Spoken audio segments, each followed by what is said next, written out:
आइए आज अंकगणित के आधारभूत प्रमेय क्लास 10th का इससे इससे चैप्टर से संबंधित बहुत सारे क्वेश्चन 10th क्लास के मैट्रिक बोर्ड परीक्षा में पूछा गया है। 10 क्वेश्चन हमने लिया जो सभी किसी न किसी साल पूछा हुआ है। अब पहला क्वेश्चन को देख रहे हैं 2021 में पूछा हुआ था, उसके सेकेंड भी 2021 में पूछा था, 2021 में तीसरा क्वेश्चन भी था। उसी तरह से सब 1 से लेकर 10 तक कभी न कभी किसी न किसी साल ये पूछे गए थे। तो आपको सिर्फ इस टाइप के ही प्रश्न को हम समझाने का प्रयास कर रहे हैं, चाहे अंक बदल जाए लेकिन टाइप इसी तरह से, इस चैप्टर से संबंधित क्वेश्चन इसी प्रकार से रहेंगे। तो आइए सोल्व करते हैं। पहला क्वेश्चन है, चूँकि ऑब्जेक्टिव है हमने ऑप्शन नहीं लिखा है। मैंने ऑप्शन इसलिए नहीं लिखा है क्योंकि आपको सोल्व करके समझाने का हम प्रयास करेंगे। यहाँ है पहला क्वेश्चन है कि यदि a बराबर दिया है, a बराबर यहाँ दिया है क्या 2 का घात 3, 3 गुने 5, और b बराबर दिया 2 का घात 4 गुने 5 गुने 7। तो a और b संख्या का मान दिया हुआ है, तो इस a और b यानी दोनों संख्या का लौसा क्या होगा। तो लौसा निकालने के लिए बहुत ही सिंपल तरीका है। पहले आप देखिए कौन सी संख्या दोनों में कॉमन है। तो 2 2 कॉमन है, 5 5 कॉमन है, तो जो कॉमन है उसको लिख लीजिए। लेकिन यहाँ पर 2 का घात 3, यहाँ 2 का घात 4 है, तो लौसा निकालने में बड़ी वाले घात को लिखा जाता है। फिर यहाँ 5 5 मिला, दोनों का घात एक ही है तो सीधे 5 हो जाएगा, और जो बाकी बच जाते हैं उसको भी लिख कर गुना कर देते हैं। से 2 को 4 बार गुना करेंगे तो 2 4 4 9 16 गुने 5 गुने 3 गुने 7, तो 16 25 80, 80 तिया 240, 240 में हम 7 से गुना करेंगे तो 14 2 16, 16 से 80। ऑप्शन में अगर 1680 ए हो, बी हो, सी हो, जो भी ऑप्शन हो तो हम उस पर 16 से 80 पर हम उसको भर देंगे। ठीक है।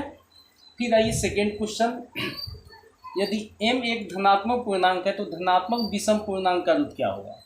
तो यूक्लिड में आप पढ़े हैं a बराबर बी क्यू प्लस आर, तो यहाँ b की जगह पर यहाँ m पूर्णांक है ना।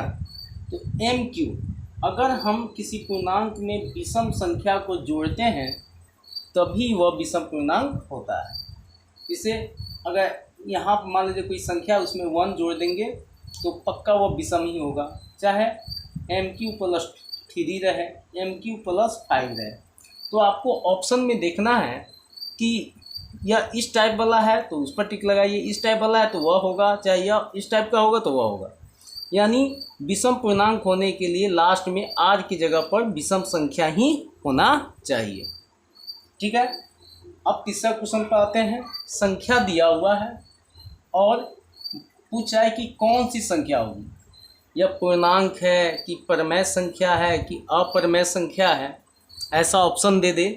तो याद रखिए दशमलव जो होते हैं ना, एक तो दशमलव के बाद पूर्ण रूप से संख्या खत्म हो जाते हैं, एक दशमलव के बाद एक ही तरह की संख्या बार बार आती है, और एक संख्या जो है वह भिन्न भिन्न तरह का आएगा लेकिन वह खत्म नहीं होगा, यानी पूर्ण रूप से विभाजित नहीं होगा। तो ऐसा अगर दिया हो ऑप्शन प्रश्न में तो वह शांत दशमलव का इंडिकेट करता है, यानी यह दशमलव देने के बाद वो कट जाना है उसको। अगर ऐसा एक ही तरह की संख्या दिया हुआ है लेकिन डॉट डॉट दिया हुआ है, इसका मतलब वो कट नहीं रहा है पूरा, अर्थात एक ही संख्या बार बार, इसको कहते हैं शांत आवृत्ति, अशांत आवृत्ति। तो और ऐसा रहता है तो उसको कहते हैं अशांत अनावृत्ति। तो अगर प्रश्न में ऐसा ऑप्शन दे दे शांत, अशांत, अशांत आवृत्ति, अशांत अनावृत्ति, तो यह जो प्रश्न है आपका अशांत अनावृत्ति है। लेकिन अगर ऑप्शन में दिया है कि पूर्णांक है कि परिमेय है कि अपरिमेय, अगर ऐसा पूछ रहा है तो आप यह कौन सी संख्या होगी, अपरिमेय संख्या होगी, क्योंकि ये पूर्ण रूप से कट नहीं रही, इसे p बटा q रूप में हम बदल नहीं सकते। तो अगर शांत, अशांत, आवृत्ति, अनावृत्ति, इस टाइप का ऑप्शन दे तो अशांत अनावृत्ति होगा, क्योंकि दशमलव के बाद वह संख्या भिन्न भिन्न तरह की आ रही है। फिर आइए क्वेश्चन नंबर 4, 144 के अभाज्य गुणनखंड में 2 का घातांक क्या होगा। 144 को तोड़िए, 72 36 18 9 3 3, तो 2 का घात, तो 2 का घात कितना होगा, तो 2 का घात 4 होगा। जब जौन सा नंबर अगर 4 को इंडिकेट करता है वही आपका आंसर होगा। ए और बी का आभाज्य संख्या है तो ए और बी का लॉसा क्या होगा। जब भी दो आभाज्य संख्या का हम लॉसा पूछे, कोई भी दो आभाज्य संख्या हो तो उसको लॉसा निकालने के लिए ए और बी को गुना कर देते हैं, यानी ए बी का लॉसा ए बी ही होगा। जैसे 2 आभाज्य संख्या है, 3 आभाज्य संख्या, इसका लॉसा निकालने के लिए गुना कर दीजिए, 2 तिहाई 6। 5 आभाज्य संख्या, 7 आभाज्य संख्या, दोनों का लॉसा निकालने के लिए गुना कर दीजिए, 35। तो 2 आभाज्य संख्याओं का लॉसा हमेशा उसका गुणनफल ही होता है।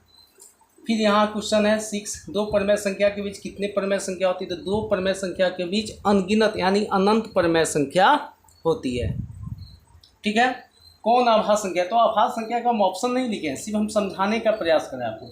आभाज्य संख्या वह संख्या जिसके 2 ही गुणनखंड होते हैं, या वह संख्या जो एक या अपने ही संख्या से कटता है उसे हम आभाज्य संख्या कहते हैं। जैसे 2 हुआ, 3 हुआ, 5 हुआ, 7 हुआ, 11 हुआ, 13 हुआ, 17 हुआ, 19 हुआ, 23 हुआ, 29 हुआ, 31 हुआ, 37 हुआ, ये सब कौन सा है, आभाज्य संख्या है। तो ऑप्शन में आप देखिएगा जो भी आभाज्य संख्या आपको दिखाई दे उस पर टिक लगा दीजिए।